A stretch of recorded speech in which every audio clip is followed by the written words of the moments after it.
C'est sur ce site de rencontre pour seniors que tout a commencé à l'été 2021. Jean-Pierre, 73 ans, est alors en instance de divorce. Très vite, il tombe amoureux d'une certaine Nicole.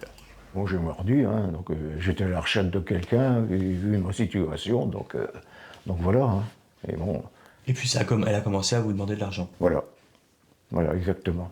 Le début d'une arnaque à l'amour, et pourtant, le site de rencontre assure que les profils sont régulièrement vérifiés.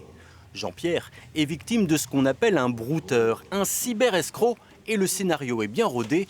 Cette supposée Nicole lui dit qu'elle doit partir en Grèce suite à la mort de son père. Elle me demandait, parce qu'elle était partie sans argent, donc elle me demandait de payer tout ça, quoi, l'hôtel, vous voyez, le billet d'avion, qu'est-ce qu'il y a encore, là, les frais d'hospitalisation, qui se montaient à 2700 €. Et elle lui fait même parvenir les factures très bien imitées, 70 000 € de frais en tout. Isolé, sans enfant, le retraité ne se doute de rien, d'autant plus que Nicole lui envoie le testament de son père. Là encore, c'est un faux. Elle est censée toucher 14 millions d'euros d'héritage. Moi, croyant ça, bon, après, je me disais, oui, mais moi, je t'envoie de l'argent, ouais, t'inquiète pas, j'ai une certaine somme à percevoir, tu seras remboursé par la suite, quoi. Voilà. On pourra s'acheter une autre maison, une autre voiture, et voilà, elle me faisait rêver. Sauf que pour régler ses frais, Jean-Pierre contracte 7 prêts à la consommation.